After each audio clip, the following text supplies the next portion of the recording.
having conflicts at work, disagreements at home, and having difficulty in resolving these disagreements, try Don Miguel Ruiz 4 Agreements. Hi, this is Dr. Lou, psychiatrist, and I'm here to share with you one of my favorite steps to help with conflict resolution, the 4 agreements. So let's get to it. First one, be impeccable with your word. First agreement. This means say what you mean and mean what you say.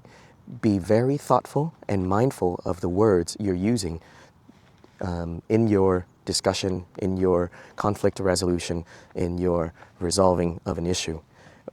Being mindful to use words as building relationship. Be mindful to use words to help focus on the issue and not attack the person, and not use the words to criticize, but more to build and to support.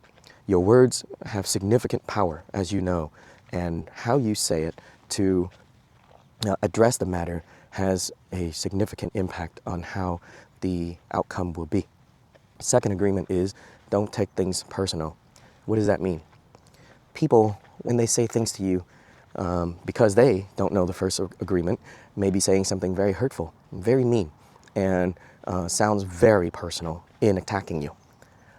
And yet, the advice is don't take it personal.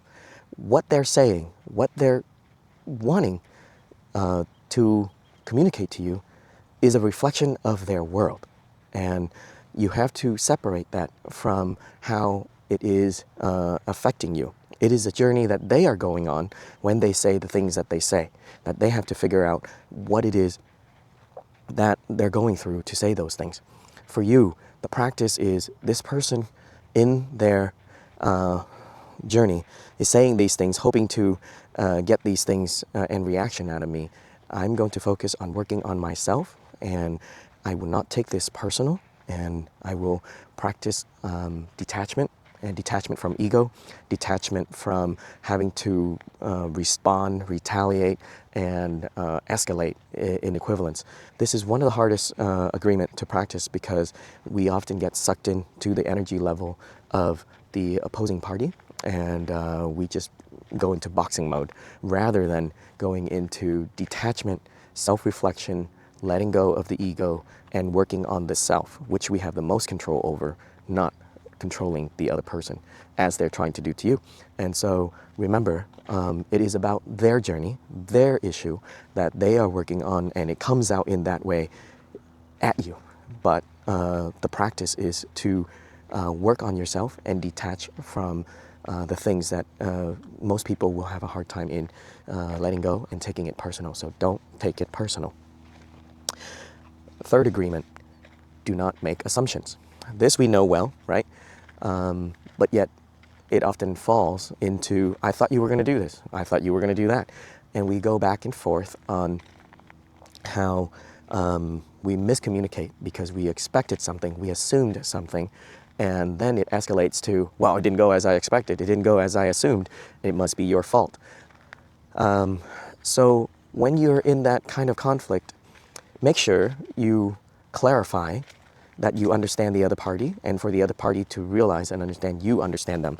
It's not difficult to practice saying, what I think you're saying is, and I think what you want to achieve is, and what that does is it sets up for the other party to recognize that you are listening to them, you're hearing them, and you're verifying with them what you heard. That leaves very little room for assumption versus just, oh yeah, okay, yeah, and then later on saying, well, I thought you meant this, and no, I didn't. Well, I thought you said it this way. No, I didn't. So from the very beginning, when you're having the conflict, take a moment, slow down, and reflect with the person. I think what you're asking me to do is, I think what you just said is, and repeat exactly what they just said. What that does is it helps both sides to agree that what I said and what you heard is the same. Okay? So do not make the assumption. Take a moment, clarify, verify, repeating for both sides to be on the same page. And the last agreement is always do your best. Managing to hold yourself to a higher standard of being, no matter the circumstance and no matter the mindset.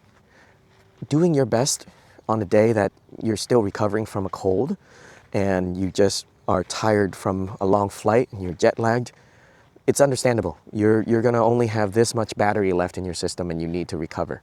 And, just sleep, get up, try and regulate and do a routine. That's good enough. Now, doing your best on a day that you're all balanced and everything is kind of, falling in place, now that requires more attention and focus and motivation, intention to the task at hand to achieve. And it also holds you accountable for the first 3 agreements. If you are doing your best, you would be impeccable with your words. You would use your words as for strengthening and relationship. Use your words to help resolve a conflict, solve the problem, and not criticize the person.